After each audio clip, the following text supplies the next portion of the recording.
बोले यहां सर्वत्रा नभिस्नेहस तत्प्राप्य शुभाशुभम नाभिनंदति न द्वेष्टि तस्य प्रज्ञा प्रतिष्ठिता। सब जगह से आसक्ति रहित हो गया। शुभ अशुभ के प्राप्त होने पर ना उसे हर्ष है न शोक है। शुभ प्राप्त हुआ तो उसे कोई प्रसन्नता नहीं, अशुभ प्राप्त हुआ तो उसे कोई द्वेष नहीं। उसकी बुद्धि स्थिर हो जाती है। यह बहुत सूक्ष्म विषय है। सीधे सीधे आपको भगवत स्थिति में पहुंचना है तो यह स्वीकृति करनी है, मेरे प्रियालाल। जो कहीं भी स्नेह नहीं करता, केवल प्रियालाल से अपनापन करता है, उसकी स्थिति हो जाएगी। आज का जो ये प्रसंग है ये सीधे भगवत स्थिति के लिए है। बस इसे सुलझना है, समझना है, स्वीकार करना है। ये क्रिया से नहीं है, ये स्वीकृति से है। मैं प्रियालाल का हूं, ये आप जब स्वीकार स्वयं से करेंगे तो जहां जितना संपूर्ण संसार है, जिसे हम उत्तम अधम सुखद दुखद अच्छा बुरा ये सब देख रहे थे, कहीं हम स्नेह कर रहे थे, कहीं हम द्वेष कर रहे थे, ये दोनों बातें मिट जाएंगी। ये बात स्वीकार करने से कहीं स्नेह नहीं रह जाएगा। क्योंकि जितनी बाहरी दृश्य है उन सब में हमारे प्रियालाल हैं। चिद चिद लक्षणम सर्वम राधा कृष्णमयम जगत। तो हमारा स्नेह कहां हुआ? प्रियालाल से हुआ ना। प्रियालाल इस सब रूपों में है तो अन्य कहीं रूप में, अन्य कहीं परिस्थिति में, अन्य कहीं व्यक्ति में हमारा स्नेह नहीं रह जाएगा। यह सूक्ष्म बात है। जब तक हम प्रियालाल को स्वीकार नहीं कर रहे हैं तो हमारी मूढ़ता की स्थिति है। इसीलिए हम किसी व्यक्ति को सुखद मानते हैं, किसी को दुखद मानते हैं। वो है नहीं, हम मानते हैं। जैसे वर्षा हुई तो वर्षा किसी के लिए सुखद दुखद नहीं तो हो रही, लेकिन कुम्हार ने माटी के बर्तन बनाकर सूखने के लिए रखे थे मैदान में। वर्षा हुई और सब गीले हो गए, उसके लिए वर्षा बड़ी दुखद हुई। और किसान की फसल मुरझा रही थी, वर्षा हुई वो लहलहा पड़ी, उसके लिए बड़े अनुकूल हो गए। वर्षा का इसमें क्या दोष है? वर्षा किसमें दोष? वर्षा निंदनीय हुई क्या? भाई वर्षा ने किसान के प्रति पक्षपात किया और कुम्हार के प्रति। हमारी मानी हुई परिस्थिति है सुखद और दुखद। प्रकृति राज्य में देख लीजिए, एक ही वस्तु एक को सुखद होती है, एक को, इसलिए उसकी सत्ता नहीं है। सुख दुख की सत्ता वो मेरी मानी हुई है। संपूर्ण संसार केवल मेरे प्रियालाल ही है, दूसरा नहीं। चिद चिद लक्षणम सर्वम राधा कृष्णमयम जगत। जब हमने स्वीकार किया कि मेरे प्रियालाल, तो मेरे प्रियालाल ही संपूर्ण संसार रूप में विस्तार को प्राप्त है। वही अपने आप को तो हमें कहीं भी किसी भी नाम रूप से स्नेह नहीं है। स्नेह प्रियालाल से है, इसलिए सबसे स्नेह है। सबसे स्नेह का संबोधन, क्योंकि प्रियालाल से स्नेह। इसलिए सेवक जी महाराज कह रहे सब जीवन सो प्रीति, लेकिन रीत निवाहत आपनी श्रवण कथन परतीत यह जो कृपा हरिवंश की। हमारा सबसे प्रेम है लेकिन किसी से स्नेह नहीं है। पागलों वाली बात कर रहे हो। सबसे प्यार का बर्ताव है लेकिन ममता किसी से नहीं है।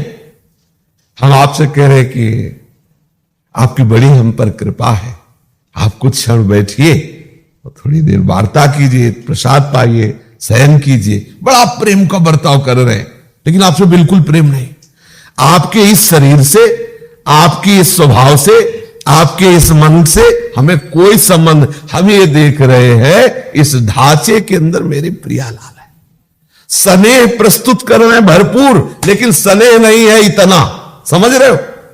रीत निवाहत आपने, हमारी रीति क्या है कि और कछु न सुहाय तिनको जुगल सेवा सुख पगी, केवल प्रियालाल। हम जितने भी नाम, असलियत भी यही है। जैसे सुबह हम उनको संबोधन कर रहे थे मुरारी जी को, एसी, फ्रिज, हीटर और भी ऐसी मशीनें हैं, उन यंत्रों का प्रभाव और स्वभाव अलग अलग हो सकता है, लेकिन बिजली अलग नहीं हो सकती। हीटर में आग फेंक रही है और कूलर और एसी में, फ्रिज में शीतलता फेंक रही है, वो ये यंत्र का प्रभाव है। गर्म और ठंडा, अनुकूल और प्रतिकूल, ये यंत्र का, बिजली का एक रस स्वभाव है, नहीं है? ठीक ऐसे ही ये यंत्रों का स्वभाव, एक गाली दे रहा है, एक मृदु वचन बोल रहा है, एक सम्मान कर रहा है, एक अपमान कर, वो यंत्र है। तमोगुणी यंत्र है तो उससे ऐसी बिजली स्फुरित हो रही, रजोगुणी यंत्र है तो उससे ऐसी बिजली, सतोगुणी यंत्र है तो उससे ऐसी बिजली, लेकिन बिजली वही है। प्रियालाल सब में, तो जो इंजीनियर है या एक मूल आदमी भी, किसी के कूलर में बिजली उतरी, छू गया, मर गया, तो किसी ने नहीं कहा कूलर ने मार दिया, बिजली ने मार। उससे पूछो कि बिजली को आपने देखा क्या? वो सब कोई जानता है कि इसमें अंतः में बिजली ही है, पक्का। ऐसे ही यदि ये तुम्हारी बात बहुत सूक्ष्मता से समझना है, मेरे प्रियालाल और मेरे प्रियालाल मैं सहित सर्वत्र वही, तो क्या होगा? बोले या सर्वत्रा नभिस्नेहस तत्तत् प्राप्य शुभा शुभम, वो सब जगह से स्नेह रहित हो जाएगा। हम दुख काहे को भोग रहे हैं? ये दुख सुख दोनों दुखी रूप है। कहने को सुख है, वो दुखी रूप है, क्योंकि दुखालय में, दुखालय को ही दो भाग में कर दिया गया है, एक को सुख कह दिया गया, एक को दुख है, दोनों। जैसे मानो मिस्री के घोड़ा और सवार दोनों बना दिए गए कि है मिस्री, ऐसे ही संसार को, दुखालय को दो भागों में कर दिया गया, दुख और सुख, वो दोनों दुख ही है, समझ लो? दुखालय के ही दो भाग हैं, दुख और सुख। भ्रम के ही दो भाग है, मान अपमान, निंदा स्तुति, लाभ हानि, उन्नति अवनति। जब हमारे हृदय में ये बात समझ में आ गई तो हमारा कहीं भी स्नेह नहीं है, और हमारा किसी से कभी भी ये नहीं कि द्वेष हो जाए, घृणा हो जाए, नफरत हो जाए, या हमारे प्रेम में कभी हो जाए। भरपूर प्रेम है और किसी से स्नेह नहीं है। कैसी, यही है ये भगवत रसिक, रसिक की बात है, रसिक बिना को समुझ से। किसी से इतना भी स्नेह नहीं है और भरपूर सबसे स्नेह है, भरपूर सबसे स्नेह का संबोधन है केवल, क्योंकि सब में मेरे प्रीतम विराजमान है। उस भाव से, बाहरी नाम रूप से, बाहरी आचरण से हमें कोई लेना देना नहीं। आप अच्छे कर्म करो या बुरे कर्म करो, हमें वो यंत्र के प्रभाव को नहीं, हमें बिजली को देखना है। अगर बिजली को देखना है तो हीटर में भी ठीक वही बिजली है, और फ्रिज में भी, कूलर में, एसी में ठीक वही बिजली है। बिजली में तो कोई अंतर नहीं। तो एक पापाचरण करने वाले में ठीक वैसे ही प्रियालाल विराजमान है जैसे एक महात्मा में विराजमान है। गर्मी इसलिए एसी अच्छी लगती है, कूलर अच्छा लगता है, और हीटर उसका ताप हमें, तो ये बाहरी रुचि है, ये बाहरी रुचि। साधु बाहरी रुचि को मिटा देता है और आंतरिक मांग, सब बाहरी रुचि की प्राप्ति में लगे हैं, आंतरिक मांग को समझ नहीं पा रहे। इसलिए सब कुछ होने पर कोई आत्महत्या कर रहा है, कोई डिप्रेशन में, कोई परेशान है, कोई एक दूसरे को गोली मारे दे रहा है, कोई एक दूसरे का गला काटे दे रहा है। सब कुछ होने पर बोले थोड़ा फ्रेश होने के लिए हम थोड़ा मदिरा पान करते हैं, थोड़ा फ्रेश होने के लिए हम ड्रग्स लेते हैं। फ्रेश होने के लिए। लो, हो क्या रहा है? बाहरी आपकी मांग क्या है? आप जिस दिन आप ये बात रहस्य समझ जाएंगे तो देखो, संतों में देखा गया कि फटे कपड़े पहने हैं। वास्तविक जो भगवत प्रेमी महात्मा हुए, देखा गया कि ना तो रहने की जगह ना खाने की जगह, लेकिन उनको छू लो, उनसे संभाषण कर लो तो आप शांत हो जाओगे, आप परमानंद में मगन हो जाओगे। अर्थात उन्होंने उस लक्ष्य को प्राप्त किया जो हमारी मांग है, जो हमारा वास्तविक स्वरूप है। तो जो सब जगह स्नेह रहित है, समझ रहे इस बात को? समझ पाए? सब जगह स्नेह रहित होना, सब जगह स्नेह रहित होने का मतलब यह नहीं को सबसे दुश्मनी करता है कि जिसको देखा, जैसे सेवक जी कह रहे हैं, एक रिसाने से रूखे से दिखत पूछत रीति भभूकत धावत, ये नहीं है। ये तो काचे धर्मी की बात कही गई है। स्नेह रहित का तात्पर्य है वो ममता नहीं है, प्रेम भगवत स्वरूप से है। बाहरी तुम्हारे व्यवहारों से, बाहरी तुम्हारे स्वभाव से, बाहरी तुम्हारी क्रिया से, बाहरी तुम्हारे इस रूप से मैं बिल्कुल स्नेह नहीं है। इसलिए देखा जाता है उनको कि एकदम निरपेक्ष होते हैं। और प्रेमी जिस नाम रूप के, मान लो प्रिया राधा श्याम सुंदर, इस नाम रूप का उन्होंने, तो सारे जगत में उसी नाम रूप का दर्शन करके वो सबको वंदना करते, सबको प्यार करते, सबको दुलार करते, लेकिन किसी को प्यार नहीं करते, अपने प्रभु को प्यार करते, अपने प्रियालाल। समझ गए इस बात को? बोले या सर्वत्रा नभिस्नेहस तत्त प्राप्य शुभाशुभम, जो सर्वत्र स्नेह रहित होता है, सर्वत्र स्नेह रहित होता है। अभी अपने लोगों की ये बात समझ में आई? सर्वत्र स्नेह रहित होना है। किसी परिस्थिति, किसी व्यक्ति, किसी वस्तु, किसी स्थान से हमारा इतना भी संबंध नहीं होना चाहिए, केवल प्रियालाल से। अब देखो कितना आनंद है। जैसे जहां जहां हम दुखी होते हैं, जहां जहां हम अशांत होते हैं, जहां जहां हम क्लेशित होते हैं, वो सब बाहरी बात होती है। आप देख लीजिए, बाहरी होती है। इसे आगे का शब्द है शुभाशुभम। ये होना चाहिए और ये नहीं होना चाहिए, ये शुभ है, ये अशुभ है, ये विधि है, ये निषेध। हमने इससे संबंध नहीं किया, हमने प्रियालाल से संबंध किया है। इसीलिए बाहरी कैसी भी परिस्थिति वो मगन रहता है। ये भगवान ने ये नहीं बताया कि साधना करके ऐसा सिद्ध होता है। कह रहे हैं नाभिनंदति न द्वेष्टि तस्य प्रज्ञा प्रतिष्ठिता, उसकी बुद्धि स्थित है।